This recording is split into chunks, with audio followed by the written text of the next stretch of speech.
তো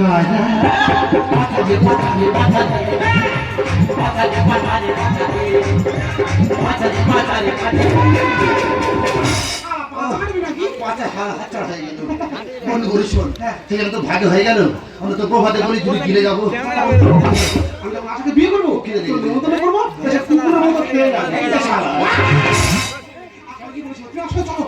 অনেক দূরে চলে অনেক দূরে নিয়ে চলে যাবে বলছো। তুমি কিন্তু এখনো আমার জীবনের আসল ঘটনা জানো না। তুমি আমার জীবনের আসল ঘটনা জানলে তুমি কখনো আমার নিতে চাইবে না। তুমি কি জানো আমি একজন বিধবা।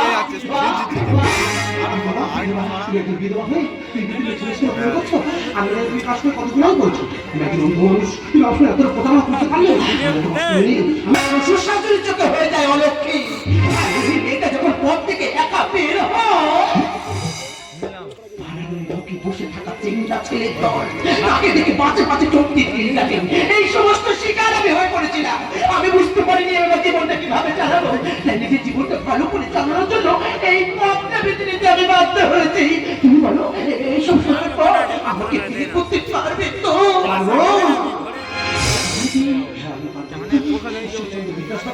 এই বিধবা বিবাহ প্রচারণ করেছিল। আমি সেই বিদ্যাসাগরের কথা মেনে আমি একজন বিধবাকে বিয়ে করলাম। সত্যি प्यार कभी कम नहीं करे कोई सितम करे प्यार कभी कोई सितम करे मर जाएंगे आशिक मरना इतना करम कर लेना प्यार कभी कम नहीं करे कोई सितम प्यार कभी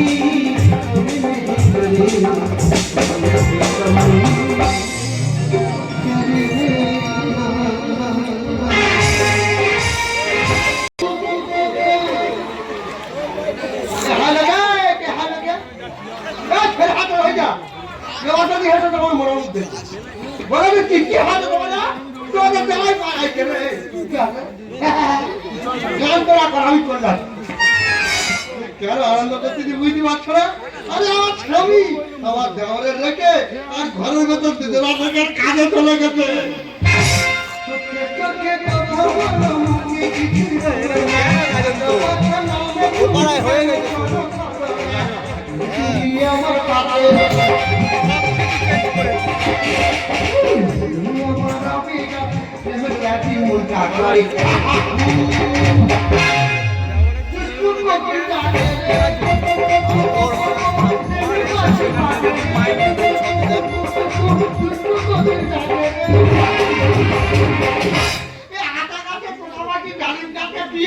দাদুটাকে লেগে আছে মেরে বিয়ার দিয়ে হচ্ছে কি বলতো স্বামী কিন্তু আমার দেওয়ার মধু ও যদি আমার ছেড়ে গেছে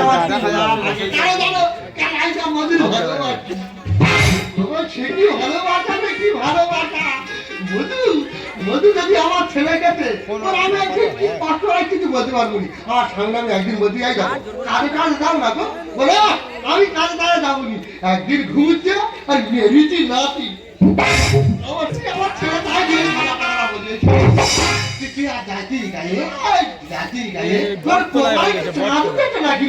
ফুল পুড়ে কদম তালাকে হাতে হাতে ভাড়া দাঁতি দিবে উল্টো কথা বলা ছাড়াবো জাতি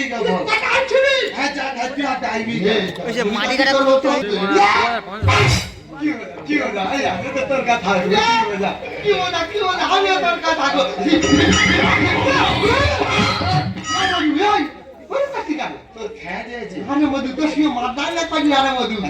কেউ নি ঘরের ভিতরে কি বলি কি করে থাকে হ্যাঁ বলছি আমার যত গাঁথালো থাকি আমার খুব ভালো লাগে বুঝলি যে বলছি তুই ঘর খালি খাট খালি তুই খালি আমি খালি হ্যাঁ এই তাহলে আমরা খাবো কি রে ইস ইস করলি কেন তোর মুখে কি গন্ধ হে কার পছন্দ হ্যাঁ তো হলুদ কালা পছন্দ জমি করে তো মধু এক সপ্তাহ টাকা মধু দিয়ে তুই তো হলুদ একেবারে রেখে নিয়ে বসা টাকারাও ছেড়েছে একটা বডি আসবে এইটা এই ছেলেমেয়েরা তুই যদি বিয়ে বাড়ি যাস না মেয়েরা আপনার দিকে ছুটে আসবে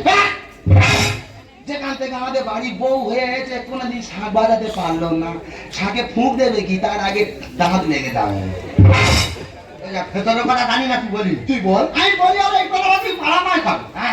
হ্যাঁ কাকা বলুন, তুই বল। না না দাদা, আমি বলবো না তুই বল। বলবি তো না। তাহলে ও সব কিছু নয় রে। হ্যাঁ। এই যে আমি তো বিরাট শাক বানাতে পারি। হ্যাঁ। আর বিরাট গো, বুঝতে পারছো? হ্যাঁ, তাহলে নতুন বিয়ে হয়ে গেছি। হ্যাঁ। তোর মা মানে আমার শাশুড়ি ভালো বলে হয়তো যখন পুজো হচ্ছে, শাক বানানোর প্রতিযোগিতা হচ্ছে, হ্যাঁ। তা বৌমার একটা নাম দে। হ্যাঁ। ছানি আমি যা পুরস্কার। তো মধুরে ওরা ঘুমটাকার ওই কেড়ে মতন আমার শাক লেগেছে। গাছটা ফুটো দেয়। হ্যাঁ। তার নিয়ে মধু ঘুম ধরেছি। এ বাবারে, 16 সেকেন্ড, 16, 17 সেকেন্ড, আমরা পুরস্কার বাঁধা, হ্যাঁ, পুরস্কার বাঁধা। 18 সেকেন্ড, পুরস্কার ঘরের কাছে এসে গেছে। 19 সেকেন্ড, হ্যাঁ, এবার পুরস্কার ঢুকে ঘরে। 20 সেকেন্ডের মাথায় দম পারেনি, ভরাপ করে পায়খানা করে ফেলেছি। শালা ঘরের পুরস্কার ছিঁড়ে বেরিয়ে চলে গেল। হ্যাঁ, বলিনি হলো তার কথা। তুই তো নোবেল জয়ী হয়ে গেছিস। নোবেল নয় কি, হ্যাঁ। পুরস্কার আর নেওয়ার দূরের কথা, ওইটা ছুড়ে বেরিয়েছি। হ্যাঁ। এক মাস আমি আর ভাই পারবে সেখান থেকে শাকে আর হাত দিইনি। না, হ্যাঁ। প্রতিজ্ঞা করেছি। হ্যাঁ, শাকে হাত যে শাক আমার নাম কি নিয়েছে, হ্যাঁ। সেই শাক শেষের সময় আমার নাম ডুবিয়েছে, হ্যাঁ। ওই জন্য করে আমি আর প্রতিজ্ঞা করেছি শাকে হাত ডুবুন না। ভালো করিস। যেমন এই কথাটা বলবি না তো? না। তাহলে এক কাজ কর, তুই ঘরে থাক, হ্যাঁ। আর আমি বাজারটা আমি তো সব যাবো, বাজারে যাবো রে।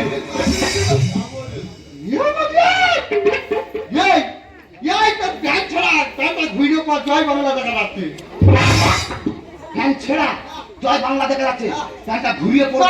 হ্যাঁ, তোমার কথা শুনে প্যান্টটা ঘুরিয়ে পড়িয়ে কোন সোনার বাংলা দেখা যায়। কি রে? হ্যাঁ, কি বল? Miss finger. কি? তুই আমার টাকা নিয়ে সামনে রেখেছি। একদম না, সামনাতে গিয়ে কি দেখেছি, কি দেখেছি, কি দেখেছি? সবাই সামনে দেখেছি। তুই যেন আমার পাটি চুল খেয়েছি, তো দাঁত লেগে আমার পাটি 7টা 8টা সেলাই পড়ে গেছে। সামনে ফেলি ছাতা আটটা পড়েছে, এইটা মধু ওই ছাতা আটটা পড়েছো, এই দাও দিনটা বুঝলি। তাই আমি ফলের পাতালের উপর মুখে দেওয়ার বসে আছি, তাই ঠাকুর মোটাই বলো না বলবো এবার শুভ দিচ্ছিটা করো। তা তোর দাদা আমার রূপ দেখে 14 দিন হসপিটালে ভর্তি ছিল। আমার তো বুঝতে পারিনি ও মানুষের পেট করছে না পেটনি পেট করছে। জানি মধু হাতে বাইরে হাতটার বাইরে বার কি বাইরে বার হবো বলো দেখি। এই যে মানুষ যেরকম লেগেছে আর যদি যেন আসলে লেগেছে। সবাই কলা জায়গা থাকে তো না, ভালো মতন কুকুর আমার দিকে ছেড়ে দেখেন এরকম চোখ মারতে রে। চাকা আছে, চাকা নিতে এসে ফেলেছে। সিদ্ধান্ত নিচ্ছে, এই আমার প্রপোজ করছে, হ্যাঁ আমার সব মাঝে আমার উপর মানবো ছেড়ে দেখি একবার তুই পার করে আরে ও কেন ওরকম করতে বুঝলাম না? কেন দেখবি কুকুরদের দুপাশ দিয়ে বড় বড় দাঁত থাকে। ওই কুকুররা তো দাঁত থেকে মনে করে ওইটা আমাদের দুধ পেয়েছে, ওই জন্য ওরা করে। বাবা এটা ভুল হবে না, আচ্ছা অপমান করতেছে আমার এইটা তুই আমার যত অপমান কর আমি তো ছাড়বি না রে, খাবি না। ছাড়বি এটা তুই আমার হাতে আমার ঠিকই পেতে তো ছেড়ে দেই চলে যাচ্ছে বুঝলি। এই ঘর খালি কেউ নেই, হ্যাঁ। শুধু আনন্দ করবো আনন্দ। পারি না আর পারি না, আমি কেন মরি না, ভগবান দিচ্ছে না, আমার এগো আমি পারি না আর পারি না। আমি হয়তো যদি পরে মরবো, ওটা কি ক্ষতি? দুনিয়ার অন্ত বসা বুঝলাম না রে ক্ষতি। ঘরে ওরা মরু, যারা কাল লাগিনি, ঘরে ওরা মরু, যারা কাল লাগিনি, ভূতঙ্গিনী কথা বলে না রে, আমি পারি না আর পারি না। আমি কেন মরি না, ভগবান দিচ্ছে না, আমার এগো আমি পারি না আর পারি না। কাকারা সর্বনাশ হয়ে গেছে। ভাই কাদার বোর্ড নিয়ে বাইরে কাঁদি। সেই ফলে গ্রামের লোক ফোন করে বলতে চাই আমার ভাই আমার বোর সঙ্গে জুটে গেছে। এবার এই খবর শুনে থাকতে পারে আমি দিনাদিনে চলে আসছি, আর দোকানে ফোন করেছি, তুই ফোন এসে কি বিচারটা করে। সকাল থেকে ফোন করছিস কি হয়েছে ভাই? সর্বনাশ ভাই, কি হয়েছে বল? আমার ভাই আমার বোর সঙ্গে জুটে তোমার কি কথা? তার সব কোথায় ডাক? সকালটা খুঁজতে আমি তাড়াতাড়ি ডাক ডাকছি না, আমাদের সময় নেই, তাড়াতাড়ি ডাক ডাক। আসুন না, আমরা আলাদা জুটে না করবো, তো বলছি আসুন কি বিমান থেকে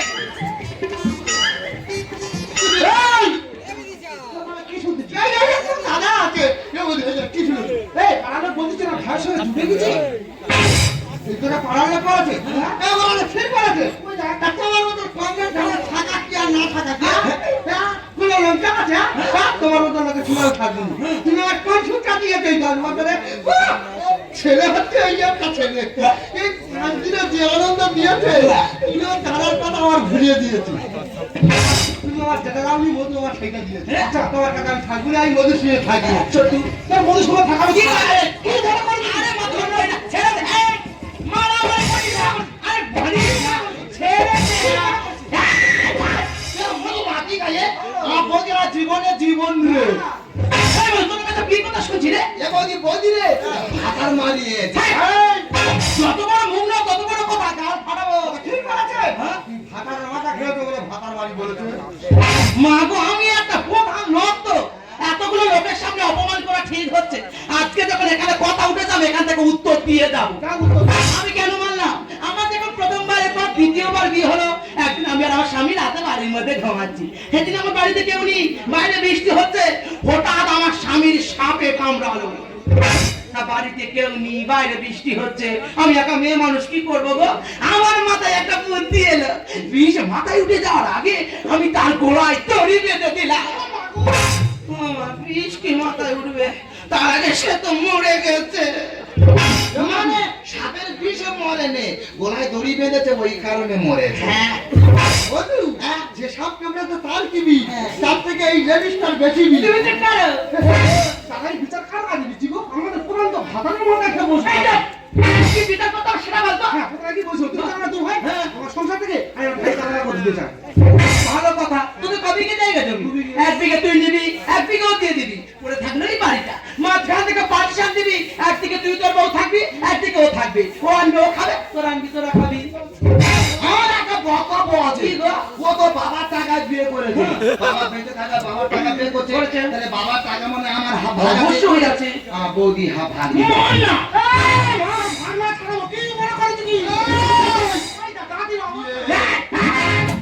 বড় হয়ে গেছে কাটির হাত দিতে বড় আপনি তো তোমার একবার এক্ষুনি এই বাড়ি থেকে বাইরে যাবে আমি চলে তো ভালো থাকি হ্যাঁ যাবো আমি চলে যাচ্ছি আপনারা দুজনে থাক কি করছিস দেখতে না ও দুজনে থাক এক্ষুনি দেখে যাওয়া ঘুরে ঘুরে হয়ে যা তোর সঙ্গে থাকবো নি আমি মধুর সঙ্গে সংসার করবো ভেবেছিলাম কাল রাতে আম্বরে খেতে পাড়ার লোকে বলে আমার বউ গেছে চুপে আমি স্বপ্ন দেখে কাঁদি ভাইয়ের বাচ্চা উঠেছে বাজে কথা বলবে না আমি ঝোলা আলু দিব্যে খাচ্ছি আমার চরিত্র নিম পাতার মতো পবিত্র আমি ভেবেছিলাম কাল রাতে আম্বরে খেতে পাড়ার লোকে বলে আমার বউ গেছে চুপে স্বপ্ন দেখে কাঁদি ভাইয়ের বাচ্চা উঠেছে স্বপ্ন দেখে কাঁদি ভাই আরে বলো আমরা সবাই জানি তুই একটা পাগলা হাল্লা ছেলে তুই যে এত বড় শিয়ানা আমরা কেউ বুঝতে পারি আমি বুঝতে পেরেছি ওরম বলে বৌদি থেকে তুমি আলাদা করতে কোনো বিয়ে পারবে না বলে পিঠে করলে মানুষ কেমন তুই ভাই আর বাবার টাকার বউ যখন আমারও ভাগ চাই তুই বাবার টাকা হয় ভাগ দে না তোমার বৌদি ভাগ দে মেয়ে বলে ভবিষ্যৎ ভালো স্বামী দিচ্ছে কেবলা ভাই ওই আমারে গোলা দিবে ফাটা পাগলা হবে কিন্তু বোঝে না এ তো সাচ্ছি না রাখছি না তোর মানুষ কেমন তুই ভাই আর বাবার টাকার বউ যখন আমারও ভাগ চাই মেয়ে বলে ভবিষ্যৎকে মনটাকে গাছাই ভালো স্বামী দিচ্ছে কেবলা ভাই কত করে রান্না করে খাচ্ছে যে হারিয়েছে যে আমি স্বপ্ন দেখে বাড়ি ভাইয়ের বাচ্চা উঠেছে আমি স্বপ্ন দেখে কাঁদি ভাই ভাইরা যায় আমি এসে মাত্র ডাক্তার আবার আক্রমণ করতে চাই তাকে মেরে আক্রমণ করতে দিই তো দুজন তোমার পাগলা করে দিচ্ছি তুমি তো তোরা কেন করছি মারামারি আরে লোক দেখানো সেবা করে দেওয়ার ভাতারি ওই এবারে কামড়াবো তারা বলে বিশ্বাস করবে আর বাইরে আলাদা মন্দির আছে সেখানে মধ্যে মন্দিরে দিনরাত হাত জুড়ে করে পড়া তখন মধ্যে হয়েছিল আমি জেনে বসে আছি হাতে থেকে করে দে ওই আলাদা হাড়ি আর বৌদি ছাড়া হলে দেবো গোলায় দড়ি এই তুই যদি আমার বৌদি থেকে আলাদা করতিস আমি ভাই বিষ খাবো এবার গোলায় দড়ি দিয়ে আত্মহত্যা করবো তুমি তো তোরা কেন করছি মারামারি দেখানো সেবা করে দেওয়ার ভাতারি হাতে থেকে করে দে ওই আলাদা হাড়ি বৌদি ছাড়া হলে দেবো গোলায় দড়ি হেলফোন গাড়ি ভুলে 10টা আমার মিলেছে আমি স্বপ্ন দেখে ভাইয়ের বাচ্চা উঠেছে আমি স্বপ্ন দেখে কাঁদি ভাই এই সবাই আমি তোকে ফোনে কি বলেছিলাম আমার আজ ভিডিও পিটা ভাইটাল মিটিং আছে আমার হাতে সময় নেই ভাই তোর বিচার আমি করতে পারবো না আমি এই চললাম ওপরে ছোড়ো ওপরে দাও কে নাকি বিচার করবে এটা যদি তো দাঁড়া কাম বেরোচ্ছে কোনো কথা নেই তুই আসো তাই দিদি আসো চলা আর চলা তুমি মন্দির ধ্যান করে মানলাম আমি প্রতিদিনকে বাইরে পড়াচ্ছি তোমার অনেকগুলো তোমার জন্য। আর তুমি সেই সমাজটা সুযোগ নিয়ে আমার ভাইয়ের সঙ্গে এমন খারাপ কাজটা করতে পারলে, ঠিক আছে, তুমি যখন মনটা ভাইকে বেছে নিয়েছো, আমার ভাইকে নিয়ে থাকো, আর আমি সংসার থেকে চিরজীবনের জন্য বিদায় নিলাম। ও যা যা আগে তো বৌদি ও যা যা আগে আমি আর তুই যেমন ছিলাম তেমন থাকবো, তুই আমার সঙ্গে চলা, আয় আমার সঙ্গে চলা, আমি আর তুই থাকবো, ও যা যা আগে আসলা। কি হবে কি আর? ছোট কোথাকার ওই ছোটবেলা থেকে এই হাত দিয়ে আমি তোকে করে পিঠে করে মানুষ করেছি, আর আমার দিকে কুলে ধরে টাকাতে করে তুই বিবেকে ভাবলো না। আর তোর জন্য তোর চাকর সরকার আমাকে ভুল বুঝে আমাকে ছেড়ে চলে যেতে চাইছে। আমি কি করবো বলতে পারিস? আরে আমি তোকে সন্তানের আসনের জায়গা দিয়েছিলাম, আর তোর মধ্যে ছিল মধু। তোর মতো তুই বাড়ি থেকে চলে যা, সারা জীবন একা থাকবো আমি, কারণ তাই না মধু। আমার তুই কোন চোখে দেখিস? মায়ের চোখে দেখি মা মারা যাওয়ার পর থেকে তুমি তোমাকে কেনে দিলে কোনো মন শুনছো, মায়ের চেয়ে মমতা ভালোবাসা সত্যি তুমি দিয়েছো। তুমি জানতো আমি পৃথিবীতে সবাই আমাকে ভুল বুঝে তুমি কোনোদিন আমাকে ভুল বুঝবে না। আজকে সবার মতো ভুল বুঝি আমাকে বাড়ি থেকে চলে যেতে বলছো। বেশ, আমি তোমার কথা মতো বাড়ি থেকে চলে যাচ্ছি, তবে যাওয়ার সময় একটা কথা বলে যাচ্ছি, এই পোড়া মুখটা নিয়ে তোমার সামনে এসে আমি কোনোদিনও দাঁড়াবো না। তুমি আলোর প্রদীপ জেলে আমার মায়ের মতো এলে, তুমি আলোর প্রদীপ জেলে আমার মায়ের মতো এলে, তুমি যেন সেই চিরদিনে দুঃখী সেই মা, তোমার চোখে দেখেছি যে মায়ের স্নেহ ছায়া।